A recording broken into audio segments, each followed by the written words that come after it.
Welcome to Seekers Sessions. We would like to share with you that in this series of podcasts, we have collaborated with our brothers and sisters from various backgrounds, such as musicians, educators, as well as advocates of social group. So do catch us every week as we share our podcast session on Spotify with these great people of our world, and we hope to see you there. Till then, may you have a blessed day ahead from all of us at Seekers Nest Media. See ya! Assalamualaikum semua, selamat datang kepada sesinya Seekers Session. Pada hari ini kita ada tetamu-tetamu khas berada di dalam studio kita. Dan kita berada dalam satu sesi yang istimewa. Satu sesi yang saya rasa I think is appropriate for us to address this issue, right? And at the same time also trying our best to actually give the more insight on what is debt. And by the way, debt in Malay is berhutang. Berhutang. Yeah, berhutang. So without further ado, I have two lovely guests here in the studio. One is a good friend of mine. Another one is his lovely brother-in-law. Right. Allow me to introduce Mr. Shafri Suhaili and Mr. Daniel AA. Assalamualaikum semua. Assalamualaikum guys. Waalaikumsalam. Ini Daniel AA bukan Diva AA ya. Nak tanya juga ada related dengan Diva AA tak? Tak ada. Si Malay apa? Thank you so much for coming down. Masya Allah, I really appreciate your time and to join with us for this venture on educating kita punya masyarakat kita dalam ni topik So first of all, maybe kita nak also let the guests atau let the viewers viewers dengan listeners have some updates ataupun have some knowledge and who is these guys from Let's Talk by EduDebt. Okay. So maybe kita kasih pembukaan daripada brother sulung kita, abang long kita. Okay, yeah. Okay, silakan brother. Okay, my name is Shafri. Okay, I've started this about close to 2 years now. Wow. About close to 2 years now. Masya Allah. And at first when I started this business, that time I met the I would say the CEO of the company, at EduDebt Private Limited, Mr. Abbas Hamzah. So dia yang that time jumpa, then we spoke about this and I decided to jump on board lah bila tahu yang there's this organisation yang boleh reach out, yang boleh menolong orang-orang yang berhutang, you know. Yeah, but 2 years is quite a long time bro. About 2 years bro. Diam tak diam kan. Dah 2 tahun dah. Wow. Alhamdulillah. How has that 2 years been for you? Okay. The journey. The journey of course. Macam-macam kita jumpa. Yang orang yang nak cakap, orang yang nak terjun diri pun ada. Wow. Ada. Orang cakap bila berdepan dengan kita, husband and wife bergaduh pun ada. Wow. Ada yang jumpa sebelum cakap menangis pun ada. Wow. So macam-macam lah kita nampak. I can bet there's a lot more actually. Yeah, true. There's a lot more than that. True. Maybe we want to hear a bit from brother Daniel AA kita. And so basically for me, I've been following my brother-in-law since our previous company. I work as a warehouse assistant, so I followed him. So bila dia cakap dia buat EduDebt me, I was like very interested to know what is this EduDebt about, tolong orang berhutang macam mana. Yalah, follow the elder lead lah. Yeah. So I've seen a lot of progress in him lah basically. So from there, I developed an interest to understand what this industry can offer me lah basically. So that is how I followed him everywhere lah until now. Yeah, so membontok dah kerja. So kira pembawa rezeki lah. Masya Allah. Nampak. Masya Allah. Memang tengok muka Syah memang. Dari dulu dia membawa rezeki. Amin. Lagi nari hujan tau sebelum datang. Hujan. Amin. Masya Allah. Okay. Yeah. So you follow brother Shah, and then do you know what you would expect entering into this trade, into this industry? Well, I have zero knowledge honestly for this kan. So in fact bila when he needed help to do his presentation ni semua, so because he's not well versed in like PowerPoint ni semua, so I was helping him lah. So when I read through, I don't know anything about this lah, honestly. But slowly from there, he taught me everything that whatever that I know today, thanks to him lah basically. Nice. So from there, then alhamdulillah, apa yang dia ajar hari, I can apply to, I mean basically I dapat tolong orang-orang yang susah orang-orang yang dalam susah. kesusahan. Masya Allah. Maybe kita nak open this discussion to Brother Shah dulu. What is Let's Talk EduDebt all about? Takut nanti orang ada salah pandang, ini apa, scam ke? Ini ini apa, get rich quick scheme. Betul. Ini MLM ke? Macam-macam kan? Okay, to be honest, when I first started this business, I would say memang at EduDebt Private Limited is actually the parents company lah, whereby Let's Talk by EduDebt is actually cabang dia lah. Yeah, dia punya division lah.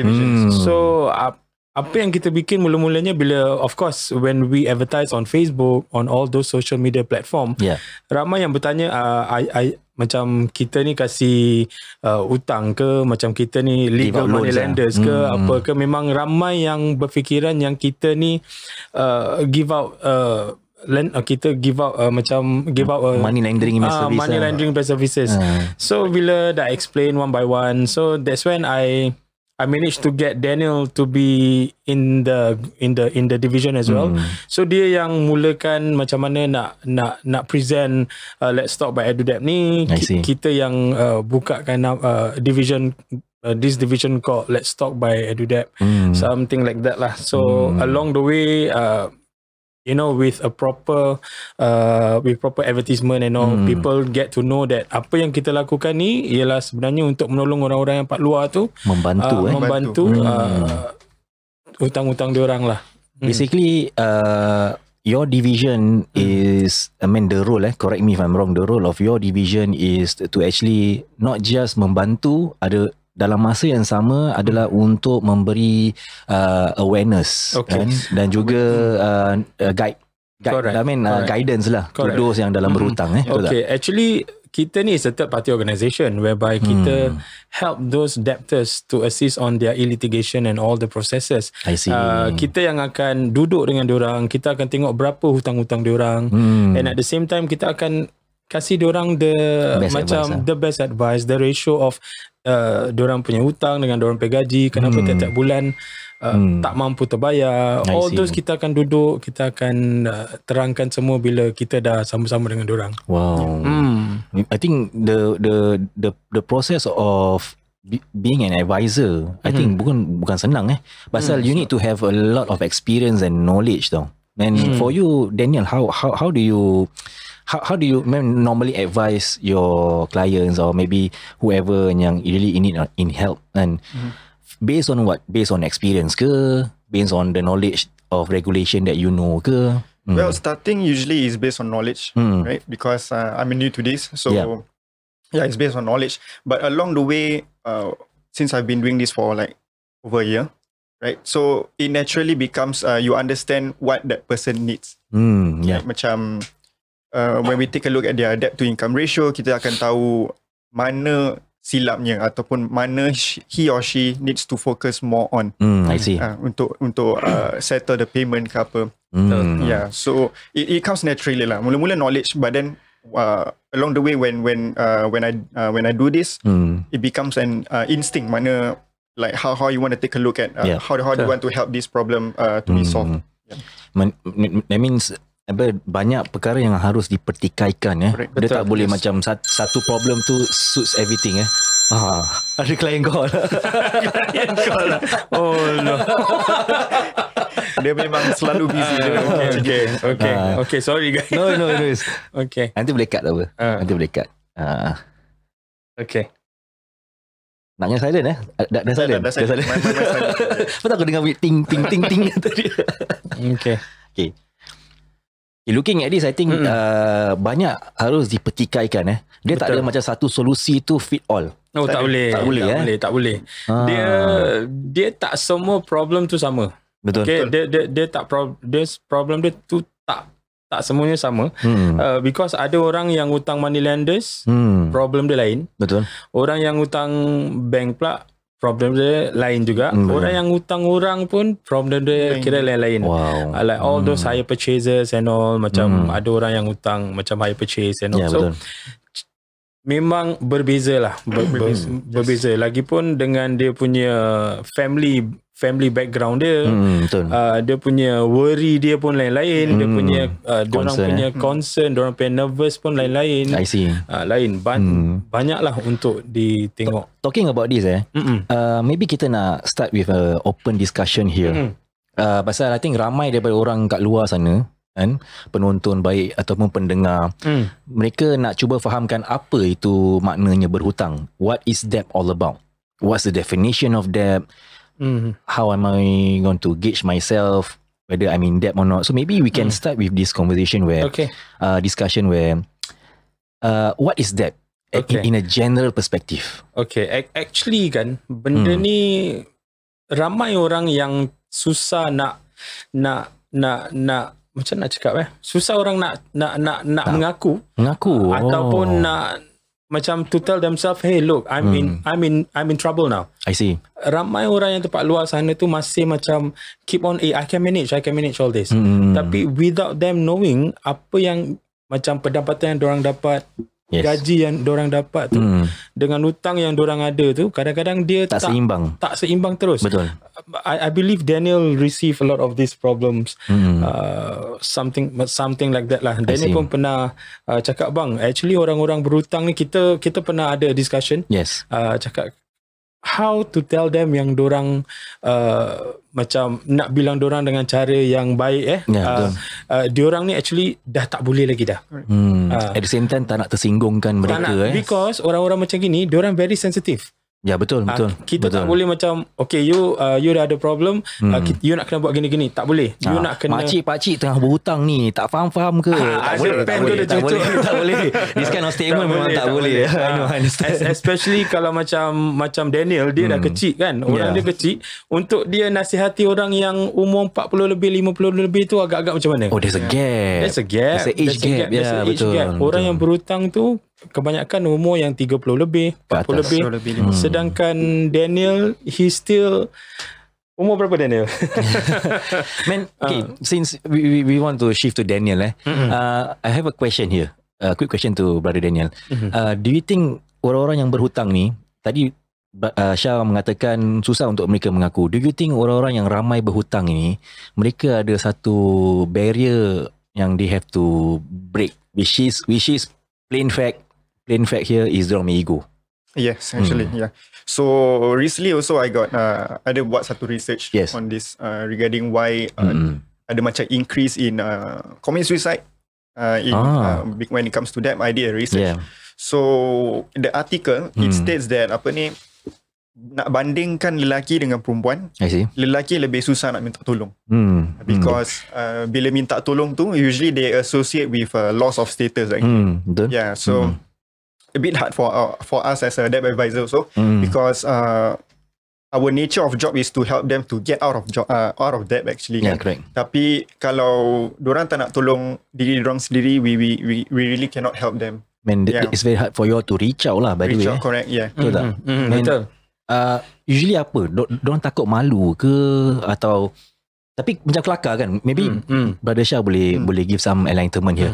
Macam kelakar kan, macam let's say orang tu dah datang jauh-jauh, pergi to your office, consult you, but still they want to open up 100% about dia punya financial status. You see sometimes there's this scenario lah where husband and wife come and meet me, and biasanya lelaki bila I'm sorry to say this, biasanya bila kita berhutang tu lelaki I'm talking about guys now. Biasanya bila kita berhutang ni, kita tak bilang orang rumah tau. Kita tak bilang kita punya partner berapa hutang kita ada.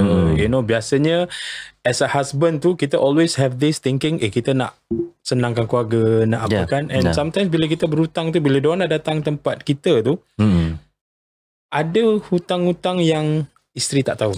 I see. So bila diorang berbual tu, diorang tak let it out semua. So macam tapi honestly bila diorang berbual, bila kita tengok at the reports tu, kita tahu actually. Wow. And we must play the role as well. Macam we know that husband didn't tell the wife, and sometimes I tell the wife to go out sekejap, and I will tell the husband privately cakap, okay, kalau you really wants to do this, we need to do it openly, husband and wife. Kadang-kadang kita pun terasa yang kita ni dah macam apa tau, marriage counselor. Exactly. Kita pun dah macam gitu. So something like that lah. I see. Different. Man, it's not. It's a very sticky situation to deal with. Honestly, it's not. Orang tengok kita ni macam alah kerja dia berbual aja apa. Yalah betul. Kan? Betul. Cuba try. Cuba try. Cuba damaikan suami isteri. Cuba. Betul.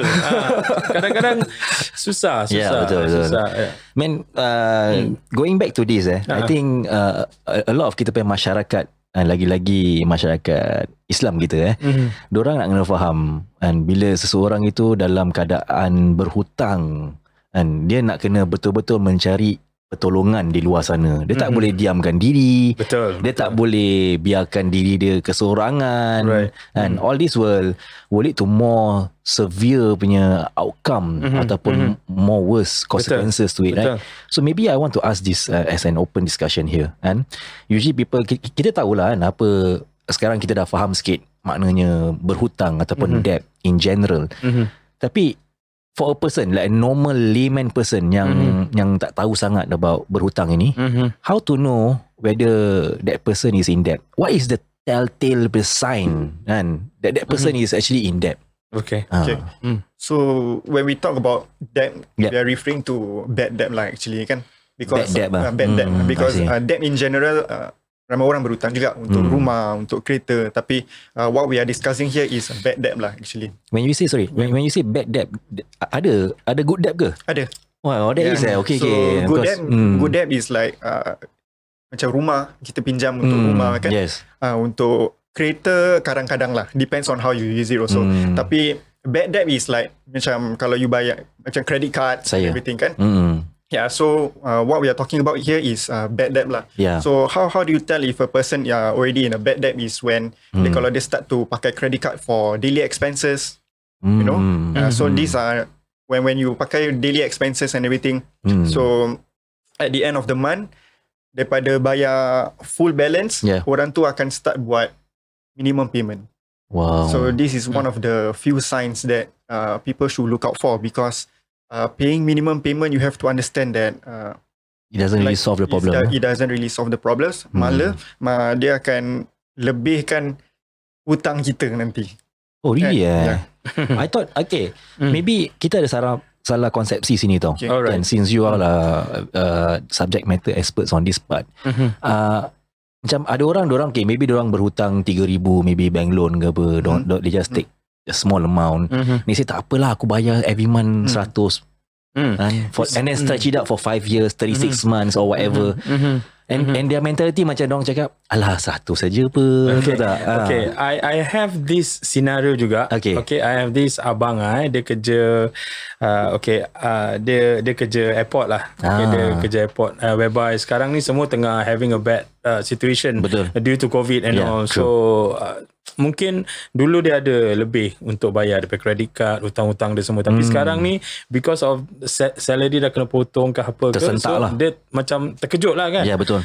So when I spoke to him, dia cakap dia dah bayar hutang ni dah, dia kerja airport dah nak dekat 36 tahun ke gitu. Oh, that means his pay is very consistent. Yes, dia about 35-36 years dia dah kerja airport. Tapi dia ada hutang ni dah selama 20 tahun gitu.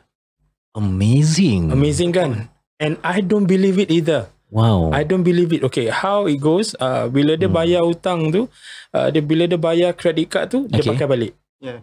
Dia bayar credit card, dia pakai balik. I see. So dia punya continuation tu ada tempat situ. And kalau you want to think about it, kalau kita hutang credit card, dia punya percentage is about probably about 22% to 29% lah. So kita ambil per annum. per annum. Yeah. So kalau you divide it into 12 month, kita ambil tengah lah, kita ambil 26%. Saya. So kalau you 26%, you divide by 12 month, you get like about 2.16% Okay. per month. Okay. So kalau you ada hutang 30,000 tu, Saya. you kira lah 30,000 kali 2.6%. That will be your Interest average interest Per month. per month. Wow. Interest alone. So kalau you see, kalau you bikin kira-kira, kalau you Saya. bikin calculation, you kira 30,000, 30,000. Jom kita buat kira-kira sekali. Jom Mari. kita main kira-kira balik. Kita main kira-kira. Dia nak kena main kira-kira sekarang. 30,000 times 0.0216. Oh. Agak-agak berapa? 30,000 30,000 times 648 648 per month. per month. month. So that means 648 Additional Additional that you have to pay out. That will be your interest alone lah. saja. Ya, betul. Interest alone. So bayangkan kalau you gaji, okay, sekarang kalau kita nak berbual pasal orang gaji 3,500, berapalah ramai sangat sekarang. Ya, betul. Kan untuk dapat gaji 3,500 ni, kalau bukan senang nak dapat gaji 3,500. So Yes. kalau you dapat 3,500, you potong CPF about 335 about Yeah. 700. Yeah. So you buat balik about 2008 2008. Kalau you dah bayar hutang interest alone Ya. it's about 700, about 600 plus 700 interest alone. Wow. Kalau you nak bayar you punya principal amount, that means you need to pay more than $600. Wow. So imagine kalau every month you bayar $700, that means you bayar cuma $100 je principal amount. Super, correct. The balance of it is all The balance will be all interest. Exactly. Itu yang dorang selalu cakap accumulated punya. They would call it alamak, suddenly forgotten the word. It's like an accrued interest. Ya, betul. They keep on accumulating Correct. Correct. Macam Mazif macam tak ada ending. Macam tak ada ending tu Memang tak ada ending. And kalau you bayar, kalau you tak pakai balik, okay. Kalau you bayar dan you pakai balik, you bayar, you pakai balik, it will be a continuation tau. Benda ni tak akan stop. Okay. Chop, I have something. Cok, okay, boleh kita twistkan dia. Twist. I have something very quick here. Okay. Pasal nak kena keluarkan dalam sistem. Okay. I want to ask by Daniel. Just now, Shah mention dah bayar pakai balik, dah bayar pakai balik. Nak tanya kan, does this thing is very addictive tak for those personnel yang suka ambil loans? Yeah, yes, actually. So bila you pakai credit card, okay, you dah bayar, Yes. then you pakai balik. So you are gonna be in this thing called a debt cycle actually.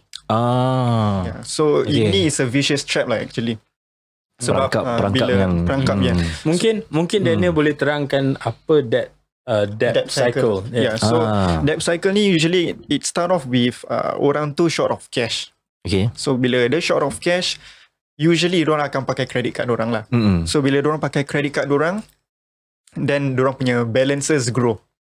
Definitely grow. Okay. So bila you punya balance grow tu, you akan ada higher payments. Bila you ada higher payments, tapi you punya income stagnant, sama je macam gitu. Maksudnya Tak increase lah. gaji dia tak increase. Gaji dia tak increase, tapi payment dia every month is keep on increasing. Sebab dia akan dia dah pakai, dia dah bayar dan dia pakai balik. And then bila income dia sama, and then dia masih ada lagi bill yang lain-lain diorang nak kena. Dia nak kena clearkan lah. Ya, macam duit rumah, duit lampu, duit budak-budak sekolah, duit all duit that bil air ni semua. So cycle dia gitulah. So because of this bill, dia ada short of cash, sama juga terus dia pakai credit card and everything. So this is what we call the debt cycle lah basically, yang orang terperangkap dalam cycle ni lah. And orang tak akan perasan. I see. Dia tak akan perasan. Why is that so? Diorang macam being blocked by a certain kind of pleasure ke? Likewise I said Singaporean, they are not open with they're still not open with or nak macam come to a place whereby okay, look, I have this problem. Diorang belum open lagi untuk pergi ke macam badan-badan organisation yang To seek help lah. to seek help. Diorang masih belum that open yet lah. I would say. Is it because we are living in a very conservative punya social world?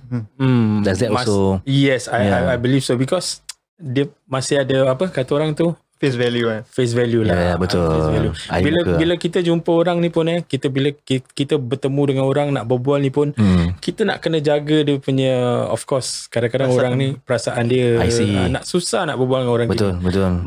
Dia bukan senang kita nak tackle.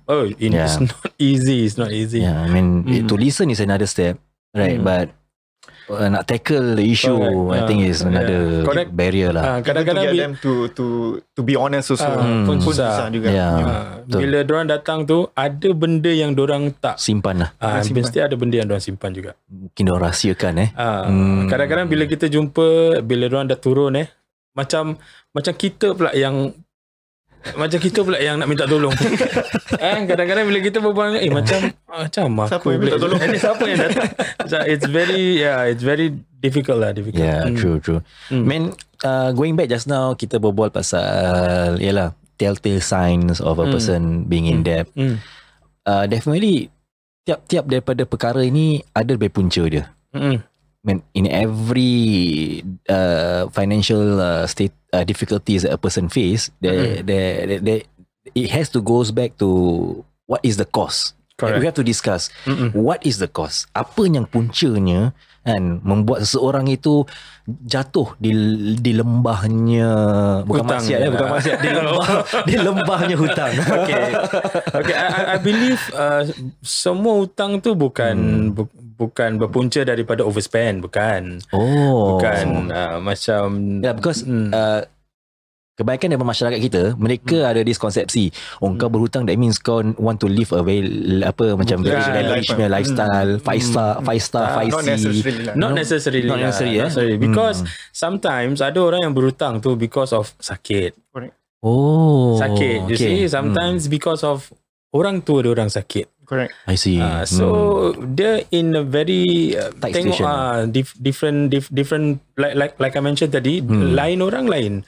Ada orang gunakan macam orang punya credit card tu untuk swipe all those macam ubat-ubat, ubat-ubat orang tu diorang sakit. They make payments using credit card. Payments using credit card. Diorang, tapi memang kalau kita nak tengok, memang 70-30% lah. 70% is overspending. Personal mistake. 70% is overspending, personal mistake. 30% is genuine. Genuine, okay. When you talk about genuine, what kind of cases that we can refer it to be genuine? For genuine cases, usually cancer patient. Usually lah. Kasihan So apa ni nama dia? Because kadang-kadang dorang sendiri yang ada cancer tu ataupun dia ada their loved ones lah basically. So our latest client at the time was basically this auntie. Dia punya mother back then, sebelum dia pass away ada cancer. I forgot what cancer lah basically. Basically sakit lah, cancer lah. So apa ni nama dia? She need to swipe dia punya credit cards to pay for the payments. But cancer punya treatment is not cheap. It's not cheap. Exactly. Kalau you don't have any insurance, orang-orang lama mana percaya about this insurance? Betul. So it's definitely going to cost you. Exactly. You nak pergi MRI, nak pergi scan dah 300 lebih, 400 lebih. Kalau you kerja tak ada gaji, CPF, tak ada proper gaji. Correct. So even Medisave pun susah kita nak cakap you can cover all this. Macam there's a limitation to certain treatments, you see. Correct. Macam dia punya orang tua pula, for this Madam Ko, I would say, dia bekerja as nurse. Dia ni sendiri nurse, tapi mak dia tu, ibu dia tu, dia dah tua lah. So kalau nak harapkan orang tua punya Medisave, berapalah sangat. Betul. Orang lama-lama they don't believe in insurance. To be insured. So basically nasib dia tu macam dia yang membiayai semua kos perbelanjaan. So Kesian. Something like that. So that falls under the category of genuine cases. How about, just now you mentioned about personal mistake. What kind of personal mistake that can lead a person to debt? Personal mistake. So usually when we take a look at personal mistake, I would say macam dorang pinjam untuk beli barang-barang courts ke apa, home appliances. I see. Yeah. So personal mistake ni is like kadang-kadang kita nak sesuatu benda tu kita tak ada duit. Tapi kita nak sekarang benda tu. Yeah. So kita buatlah, kita ambil yang installmentnya plan. I see. Right. So tapi bila orang ambil tu dia tak perasan berapa yang dia nak kena bayar. Dia punya fully payment tu berapa yang diorang bayar, because diorang fokus on the monthly je. Monthly dia nampak murah, tapi bila kita kira balik kali 5 tahun, we are already paying like macam 3 kali ganda harga tu. The interest lah. We mentioned about the interest again. Okay, mungkin ini I would say dia bukan really a mistake lah. Sometimes it's a need. It's a need. Sometimes it's a need lah. And kadang-kadang pula orang pergi tempat-tempat gini diorang tahu diorang susah nak savings. Orang-orang gini sometimes they think that diorang gaji kecil nak saving susah, so might as well aku take up for this plan. Tapi without them realize harga barang 3,000 kali 5 tahun mencecah 9,000. Ya Allah. Betul. You can you itu baru satu, let's say satu furniture. Satu furniture, correct. Let's say fridge, dining table, TV. The list goes on Correct, the list goes on. And bila masa 5 tahun ni kita always as a human kita berfikiran positif, which is good. Yes. Okay, ni kali 5 tahun tak apalah, 5 tahun aja. Betul tak? Tapi without you knowing let's say kalau you ambil benda-benda ni in the year of 2018 lah misalan. Sekarang in COVID macam gini. Sekarang macam mana? Wow. So without them knowing yang kalau you future holds exactly. So ini benda can be good, can be bad lah, the way I look at it. Maybe for some people macam tadi you refer about that abang yang kerja airport. Yalah, dia dah comfortable dengan dia punya gaji. Correct. Dia pun confident. Dia cakap okay, aku gaji InsyaAllah cukup, every month boleh bayar hutang. Betul. Pam kena habis. COVID 2020 retrenchment, habis cut pay cut dan sebagainya. Betul. Man, it will just go spiral downwards. Exactly. And when they spiral down ni, orang rumah tak tahu. Orang rumah tak tahu pasal apa. Again, kita as a guy kita tak akan, okay, I'm not saying all men, of course. Ada aku pula nanti lepas ni kena mampus. So it's like the way I look at it, biasanya orang-orang lelaki ni kita always wants to have the best for the families lah. And kadang-kadang benda-benda gini kita simpan, you see. Betul. I mean talking about the mental state for a person who is in debt, definitely now we want to enter into the next discussion. Right. Hearing so much about telltale signs and then what kind of causes yang lead to them being in debt. Definitely we want to know and what is also their punya mental state, and right after diorang being dwell in diorang punya own debt, and nak tahu juga from your own experience. So for my case, my experience bila I assist clients who are in debt, usually mental state diorang tak boleh tidur malam. Definitely tak boleh tidur. So mengganggu. So ada satu kali tu dah pukul 2 pagi tengah tidur. So handphone bunyi. So orang rumah tanya, nak angkat ke call tu? Orang rumah tanya, orang rumah pasal adik aku call aku. Orang rumah tanya pun ada sebab tau. Dia takut lah. Seram. Kira seram lah kalau ada apa-apa. So bila client call, dia tanya nak kena angkat ke? So kadang-kadang kita tak tahu orang ni apa yang diorang tengah lalui. Betul. So kalau kita tak angkat, kita takut diorang buat kerja yang sepatutnya diorang tak buat. Contoh macam nak terjun diri ke, nak bunuh diri ke apa ke. So bila diorang call at 2 to 3 AM in the morning, kadang-kadang kita yang penat ni pun we have to pick up the phone because kita takut macam kalau diorang tak boleh handle this situation. So kadang-kadang kita susah lah kadang-kadang macam tak boleh shun away from this. Cannot. Kadang-kadang kita penat pun nak kena at least ask attend to them. Maybe ask them, okay, what's the reason of your call? And maybe is it very urgent ke, something very serious ke, you know? So ada yang Facebook text kita, and ada juga yang cakap kalau diorang tak ada solution, they want to commit suicide and everything. Yeah. Oh my And yes, ada. Yeah. Wow. So it's very hard lah. And you will be surprised. Kadang-kadang orang yang muda pun ada. Wow. Orang muda. Ever I came across this guy, umur dia tak sampai 30 tahun pun. Tapi dia been living like that for the past 2-3 years lah. Pasal dia ada hutang money lenders and all. So dia punya stress tu bila orang-orang, as you know, kalau you ada hutang money lenders, debt collector will come to the house, and diorang punya mentality nak balik rumah pun takut ni sekarang. The fear The fear nak balik rumah. Kadang-kadang bila dia nak balik tu, dia cakap, bang, ini macam mana ni? Ini boleh balik ke tidak ni? Nak balik call aku. Apa nak balik lah. So yeah. Diorang ada mentality where if they engage you right, they thought that you can solve everything, every of their problems. Even benda yang tak related to Rominya pun kena juga. So kadang-kadang I ever come across this guy, dia dah berdepan dengan dia punya debt collector ni, dia pas telefon pergi debt collector dia. Wow. And then I have to talk. Pun pernah juga. Wow. So benda-benda gini, kita jadi orang tengah, orang tepi, orang belakang, orang atas, orang bawah, semua kena. Semua kena. Tu apa yang Daniel cakap tu betul. Kadang-kadang pukul 2 pagi telefon, jeling je kan. Jeling. Tapi kalau dia tak tahu siapa call lah. Kalau aku tengok message kan, bro, cakap mata berjeling, bro, jangan main-main.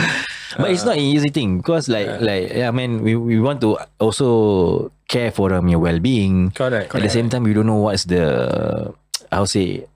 macam lah, kita tak tahu berapa jauh kan perkara ni boleh berlangsung. Betul. Kita tak tahu kalau kita tak angkat tu call mungkin orang ni dia dah block tau. Dia dah mental block, dia dah apa yang dia fikir satu je. Begitu je lah. Dia nak plunge to his death lah. Correct. Itu satu je. Kadang-kadang kalau orang Melayu mungkin dia ada takut dia sikit lah. Betul. Tapi kalau orang-orang bangsa asing, bukan cakap bangsa Melayu takut, maksudnya kita ni selalu diberi macam apa? Ada backing daripada agama lah. Sikit lah kan, insyaAllah. So kalau orang macam bangsa-bangsa dia orang pula, dia orang macam terus wants to jalan macam let me just finish off like that, you know, that kind of stuff.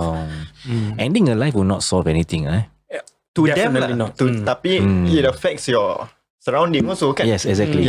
Exactly. So, wow. This is what they don't know tau. Actually benda-benda apa yang dorang rasa ni macam dah tak ada jalan keluar, I can tell you 100%, siapa yang jumpa kita, I will tell you 101% dia ada jalan keluar dia. Apa problem pun kalau dia bermasalah hutang, as you know that having a debt in Singapore is not a crime, nombor 1. And you will not be put in jail. So kenapa nak takut? I see. So biasanya orang yang takut ni because of dia terlalu fikirkan sangat tanpa tahu jalan about the amount tu. Aku hutang 100,000.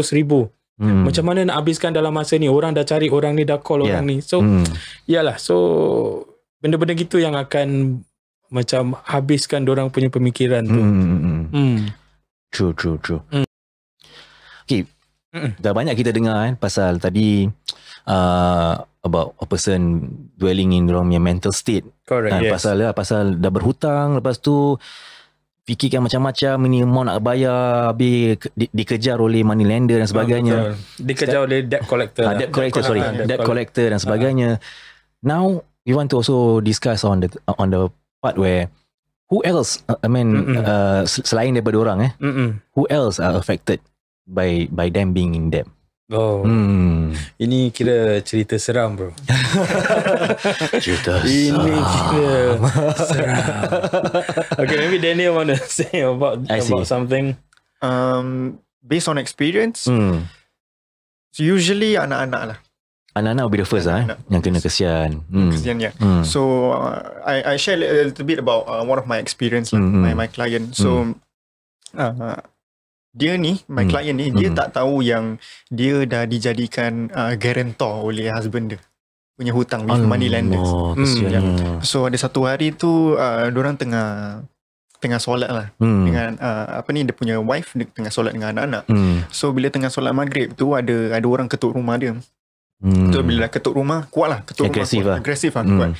So bila dia dah habis solat maghrib tu, dia pergi kat pintu, dia buka, So yang debt collector tu tanya, kenapa kau tak kau tak dengar ke apa aku aku dah ketuk pintu kau. Cakap sorry lah tengah solat maghrib kan. So dia cakap yang mana husband dia, sebab husband dia dah hutang with this money lender lah. I see. So and dia dah dijadikan guarantor. Waduh. So and dia pun tak tahu yang dia dah kena jadi guarantor. So dah kecoh dah depan pintu. Betul. And anak-anak dia pun ada dekat situ. So anak-anak dia takut. And nampak benda ni live jadi. Yeah. So I would say the first person to be affected is your loved ones lah, basically. Kalau when it comes to money lenders, because they are more prone to engaging debt collector. And debt collector tu akan pergi to your house. Tapi apa yang debt collector tu buat tak salah. Betul lah. Itu memang kerja diorang kan. In the eyes of the law, it's okay. In the eyes of the law, okay. Okay, tapi kalau itulah kadang-kadang orang cakap, Aisyah, kenapa diorang datang rumah aku ketuk-ketuk takkan nak minta hutang nak Assalamualaikum. But we are talking about we are talking about license money lender and also debt collectors lah. Correct. Yeah. For the we are not speaking for the non-licensed ataupun illegal out of the equation, out of the context Itu kira dah out lah. Okay, understand. So it is appropriate for them to do that lah. Boleh, tapi this is what I always mention to my clients. Sometimes we as a debtor, kita nak kena tahu kita pay right juga. Apa yang diorang boleh lakukan, apa yang diorang tak boleh lakukan. You see, debt collector, they are just debt collector ni is a profession actually. Okay, kita tak payah takut dengan diorang because diorang buat kerja diorang. Diorang cuma datang rumah untuk dapatkan apa yang diorang nak lah. Yalah, kan. betul. So tapi kalau diorang ada undang-undang yang diorang nak kena ikut juga. So this is where normally bila diorang datang dengan kita tu, kita akan explain, guide them. Yeah. And kalau you nak tanya pasal siapa-siapa lagi yang akan macam terganggu macam betul. Family so basically orang-orang dalam rumah lah. Biasanya kadang-kadang kalau ada orang tua, mak bapak takut kan. And sometimes oleh kerana takutnya sangat tu, mak bapak tu bayar hutang-hutang diorang. Kesian. Takut sangat tu nanti bayar. Orang tua-tua kan, diorang takut benda-benda gini. Mungkin diorang sayang kot.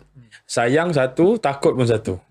Sayang pun ialah anak diorang kan. Diorang takut dengan cara diugut. Okay, I would say it's wrong for me to say that debt collector datang rumah tu nak hang orang apa. Bukan. Itu bukan diorang, bukan, it's not supposed to be that way. Diorang cuma datang untuk minta hutang, tapi it's just that diorang datang ni mungkin ada macam kasar ada sikit ada lah. Ada DP aura lah, badan besar mungkin that kind of stuff. Jadi orang tua-tua nampak benda-benda ni takut and diorang akan bayarkan hutang-hutang diorang. And sometimes bila orang budak-budak gini pula bila dah dibayarkan nanti ambil lagi. You see, tak serik lah. Never learn the lesson lah actually. Correct. Okay, ada 2-3 tempat luar sana tu gitu. Ada.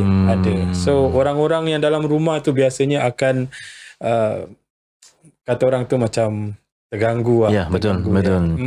Man, kalau begitu, kalau diorang tak learn normal lesson, that means it's as if macam diorang ingat ni benda perkara yang boleh diambil ringan tau. Betul. Kan? It's as if macam tak apa, nanti mak aku boleh bayar. Betul. I mean, so dia akan continue lah macam gitu.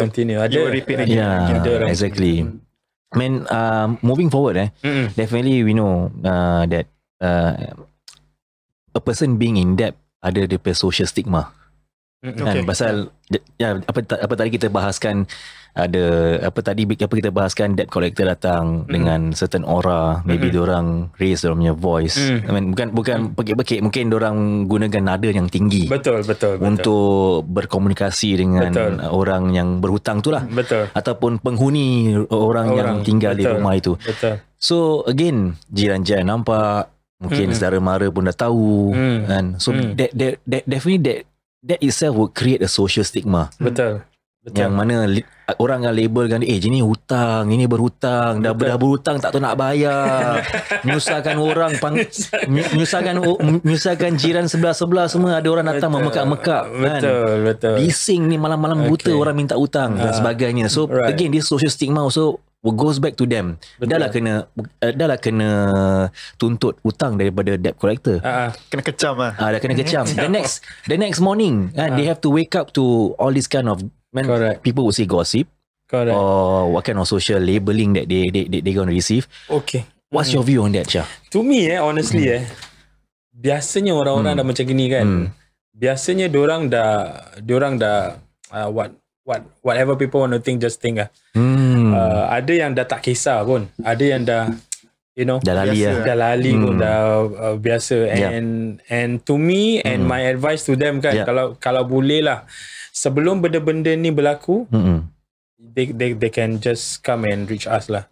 They can come and reach us. Boleh dihindari Boleh benda-benda gini because legal, okay, they been called legal money lenders for a reason. Yes. Okay, so orang-orang yang datang rumah tu as a debt collector, diorang pun ada rules and regulation yang they need to follow. They need to follow. So macam kita pula, kita akan give them the right advice for them. The right advice for them. So macam mana nak hindarkan benda ni, macam mana nak jauhkan benda ni. So macam mana nak kita progress moving forward to habiskan hutang-hutang dorang dalam masa 57 bulan. So gitu. Only with the right guidance from you all, of course, they are able to all these things can be prevented lah. Betul. Correct. Biasanya diorang tak tahu. Diorang tak tahu. They don't have the knowledge of this. I see. So that's where we comes in. Tapi tak selalu you can prevent 100%. Sometimes you can only overcome the punya problems. Like macam you cannot always prevent from debt collectors not coming to your house. Kan? Tapi we can guide you on how you can overcome this problem. It's more of like a damage control lah. Damage control lah. Benda tu dah jadi kan. So apa yang kita boleh bikin cuma minimize the problem lah. I see. Memang I think for this social stigma, I think a lot of kita punya masyarakat awam kita suka lah, mulut ni lagi senang nak berkata daripada biasa. So they just love lah, they just love labeling people being in debt. Betul lah.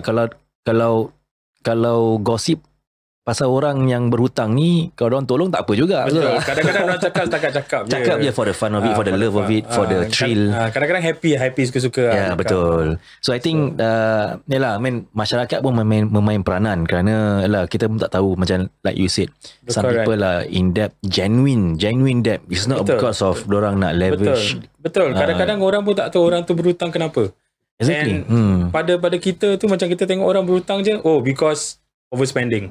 Not all are overspending. Trust me. Tak semestinya orang miskin je berhutang. Betul. Tak semua. Tak semestinya. Tak semestinya. Kadang-kadang orang yang berduit pun berhutang. Ada yang kira lagi tinggi gaji, lagi banyak hutang. Because for you to have a credit card, you need to have at least 30,000 per annum. Income. So orang yang nak dapat 30,000 per annum tu, on average dia nak kena ada gaji about 2,500. At least. So biasanya the first credit card tu lah yang meletup tu. Biasanya. I see. Without control lah tu. Without control. I mean, it's nice to hear. I mean, your experience about on all this. I mean, your advice and guidance. And definitely, kita pun nak touch on the topic of debt education. How important and debt education ni to kita pay daily life. And for some, like you said, dorang macam quite ignorant, tak nak mengambil endar, buat apa aku nak belajar benda ni, bukan aku tak tahu nak manage aku punya own duit, bukan aku tak tahu nak manage aku punya own hutang, tapi they fail to realise that this is a knowledge that they can benefit from it. Betul tak?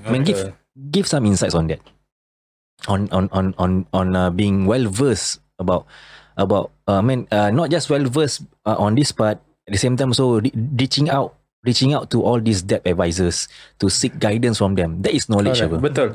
Betul. Kadang-kadang bila you all let's say if you click on our ads, doesn't mean you nak. Biasanya orang yang click on our ads, of course orang nak tanya pasal hutang. Tapi baru-baru ni ada juga kita kena bila call tu, bang macam ni nak bayar hutang kereta ni apa cerita pula bayar hutang kereta. So they are more, I would say ada yang more open sikit lah. Dah start nak bertanya-tanya pun bagus. Tapi kalau ada lagi baik, kalau you guys macam kalau dah mempunyai masalah macam gini kan, it's best that just be open with it lah. Maksudnya just tanya. Kadang-kadang diorang pun tak tahu diorang punya interest credit card tu berapa. Diorang pun tak tahu. Bila pasal diorang pun tak tahu the formula to calculate maybe. Tak tahu. Bila kita tanya, so do you know how much interest do you pay every month? Tak tahu abang. Tapi kita tahu bayar je. I see. So I can see the financial knowledge tu kurang. The gap lah. Ada gap kat situ. Man, all this gap can be well guided lah. InsyaAllah. And well guided, man. Definitely with the guidance of a proper debt advisor like you all lah, betul tak? InsyaAllah, betul. And man, go back to, it has to goes back to jangan bersikap malu lah. Jangan bersikap malu. Definitely if you really in need of guidance and knowledge, definitely I mean you have to go to people like you all as a debt advisor. Correct. Man, talking about you all providing your punya services, right? And maybe you want to let our viewers and our listeners who are listening right now, maybe diorang memang ada keinginan untuk reach out, dan mungkin sekarang diorang pun lepas dah dengar 40 minit about kita punya podcast ni. 40 minit maybe around 40 minutes. Around 40 minutes kita punya podcast ni, diorang mula tu sedar okay, maybe aku nak kena reach out kan to these guys and maybe get financial advice and at the same time guidance from them. Okay, maybe Daniel want to touch on this. So maybe what kind of services ataupun what are the process like if let's say a person would want to engage you? Right. Okay, so first of all, what people need to know is that we do not provide any financial form of services lah. Itu very important because ada orang yang reach out to us, they thought that we provide loans. We do not. Okay, kita cuma bantu the community. Kalau let's say dorang have a unsecured debt between 15,000 hingga 150,000 of unsecured loan. Oh, that's a lot, Yeah. So we can actually they can actually overcome this problem through a government assisted program lah. So that is the service that we provide. I see. Man, do you all macam work closely with government agencies ke apa? Okay, we are a private limited company. We don't work for the creditors and we are not working for the bank either, but we take a program given by the Ministry of Law.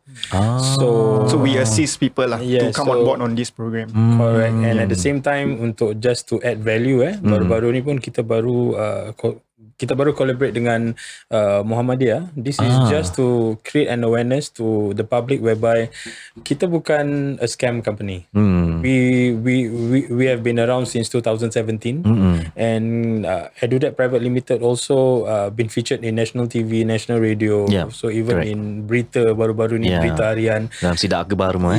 So you don't need to worry about scamming things lah. We are legit lah, I would say. We are legit.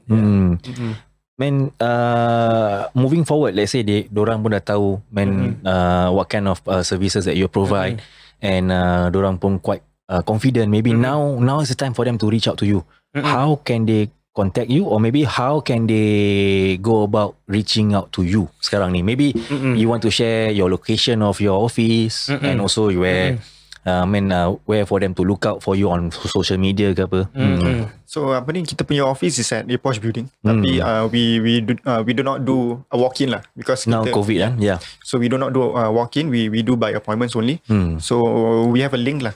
Our link is okletstock.co, where people can actually read up more on so there's a website, is it? There's a website, yeah. Okay, maybe for our listeners and viewers, maybe inshallah I will include that website and on our video description below. Please feel free to look up to their website if you want to make any appointment, inshallah. Then other than that, they can of course go to our Facebook page. Let's Talk by EduDebt. I see. Okay, Let's Talk by EduDebt, and that will be our official Facebook page lah. Or maybe you can just go to Daniel AA. That will be our personal page, and Shafri Swali also. That will be on our personal page. We can just sometimes kita ada bikin posting untuk kita pay client to read and all, because majority of my clients now they become my personal friends now. So I mean, quick question. Can all your whoever your future clients ni ataupun your future people that you want to engage you all, can they DM you on Facebook? Of course, anytime. Because once they go into our page, and tempat situ pun nanti ada kita punya phone number juga. I see. So they can just 2-3 pagi pun boleh. 2-3 pagi call Daniel aja. Boleh. Wow. I mean that's your commitment to the community, Yes, that is our commitment lah. Kadang-kadang pukul 2-3 pagi jumpa orang. I ever macam dia cakap tu, dia pukul 2 pagi orang call. Macam I pukul 1 pagi jumpa orang tempat bawah blok. Wow. Betul. I'm not kidding you. Wow. Dah tidur dah ni. Dah baring. In your pajamas Dah pajamas. Kain pelikat bro. Pukul 1 orang call. Then I say, Syah, I want to meet you now. Wow. Jadi betul tak betul ni? Dah pukul berapa ni? Then I cannot say no, you see, because we've been trained to commit to what we do lah. So nak tak nak, so you are staying when? Now I'm already at your block. Wow. My block? Wow. Yeah. Then because he's my, kita tinggal satu district, satu area, because we ever met at the coffee shop also. So dia cakap, Syah, I already at the coffee shop. I'm just waiting for you. I don't want to go home. Wow. I don't want to go home. Asyik baik lelaki bro. Kalau perempuan tak terlihat. Fitnah. Something like that lah bro. Minta dijauhkan Jauh bro. Benda ni jangan main. Jangan. So definitely I mean for our viewers and our listeners, I will include all the links that has been said by our brother Syah and brother Daniel, insyaAllah, on our description, our video description below. And please feel free to browse through their website, their FB page, and maybe you can DM them directly on their FB or maybe Instagram ada. Instagram ada. Yeah, they are also on Instagram. So apa ni, recently also kita we try to post more content to not only people who are in depth, but people who are not too. Jadi dorang tak jadi macam clients kita. They can learn. So they can from our content they can gather this knowledge lah. Jadi dorang tak payah jumpa kita lah basically. Actually that kind of content bro, to be honest, is actually a live learning content. That's right. Correct. Yes. Yeah, it's a live learning. It's anything related to life. Macam depth. Related to life apa? Betul. It's a learning. It's a learning by experience. Betul. And I can tell you, orang macam we talk about life punya experience. It doesn't matter how old you are tau. Betul. Orang yang umur 40 pun ada problem gitu. Orang yang umur 20 lebih pun problem dia gitu. Cuma cara you deal with it differently. True. Okay, we want to end this session I mean on a good note definitely. Okay, yeah. So after hearing so much about we alhamdulillah, I think kita dah merangkumi banyak aspek-aspek dalam membahaskan tentang topik berhutang ni kan. So maybe your last words before kita end this session, right? Maybe a sharing advice and from Syah and Daniel also on how important people out there and for them to understand this matter where they need to seek help even when they have yet to reach the danger zone. Correct. Ada orang macam tadi you mention you have videos to educate the masses, right? Be it you are in debt or not. Tapi for them yang belum lagi reach the danger zone tu, ataupun hampir nak reach the danger zone. Hampir lah hampir nak start lah. So what is your advice to them? Okay, my advice ni it's actually very simple lah. Kalau you dah mula untuk berfikir macam okay, bulan ni aku bayar sikit dululah. Okay, bayar sikit dulu. Ataupun bulan ni aku bayar gini dulu, ataupun bayar kurang. That is actually the sign. Wow. Untuk you kata orang tu untuk datang berjaga-jaga ataupun dah start boleh mula-mula macam cari dia punya formula how to deal with it. Kalau nak ingin tahu lebih, that's where come to us. Doesn't mean you come to us you need to take up the program. No, not necessarily. It's not necessary. Kita pun tak semua orang yang datang tu kita push to the program. No, kita akan tengok okay perlu ke tidak. Case by case. It's case by case basis. I mean moving forward, I mean that is the first step lah. The first step, yes, correct. Betul. For by Daniel pula, and what kind of like advice can you give to the maybe for you your age group itself, kan, young people out there and yang berhutang. For young people, especially for 21 years old, dah boleh start ambil credit card.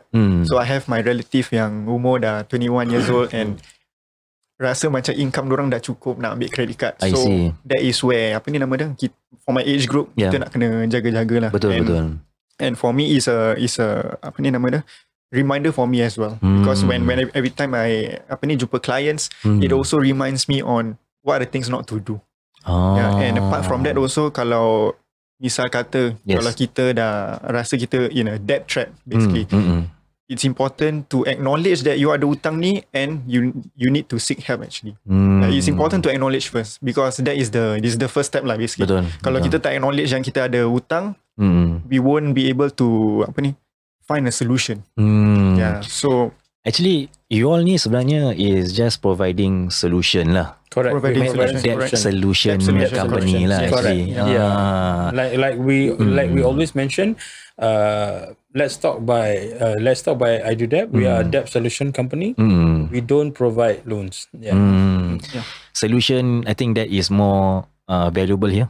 I mean, in every problem, and jalan yang terbaik adalah untuk menyelesaikan masalahnya dengan solusi-solusi yang bernas, yang sedia ada lah, yang proven. Correct. And think you all are providing this effort and to the community in a way where the program that you have is a proven program where people can get benefit out of it. Correct. Yes. Ni sekarang tinggal mereka nak acknowledge, tadi Brother Daniel cakap, and come forward. Come forward and reach out to you. Because we will lay down all the available platforms that is available in Singapore. Tapi ada banyak solution, tapi yang mana satu yang paling logical, suitable for them lah. Correct. Betul. Masya Allah. I think we have a very good session today. Alhamdulillah. Tapi ini bukan for the info of our viewers and our listeners, ini bukan one-off-nya session. Betul. InsyaAllah sahabat-sahabat kita daripada Let's Talk by EduDebt ini, kan, jejaka-jejaka idaman Singapura ni, InsyaAllah akan menghadiri sesi-sesi yang akan yang kita lakukan pada masa depan, InsyaAllah. And kita akan menyelami lagi topik-topik yang lebih hangat, topik-topik yang lebih detail, yang lebih teliti mengenai bab on the debt solution and debt education here. Correct. InsyaAllah. Kira ni warm up lah. Ni warm up. Tapi warm up je. Tapi cakap bagus. Saya cakap baik bro. Tapi tinggal nak tunggu Syah nyanyi je. Okay, itu tunggu next holiday. For our viewers and our listeners, Syah ni memang ada golden voice, tapi dia malu-malu je. Nantilah. InsyaAllah. And anyway, thank you so much, Brother Shah, and also Brother Daniel. Thank you for having coming down and sharing your inputs and your wisdom on this great session and a great episode. Thank you so much. Thank you. Thank you. And for our viewers, do not forget to like and share this episode and this video and this podcast. And please stay tuned and for kita punya next podcast. Dari itu saya mengucapkan Assalamualaikum warahmatullahi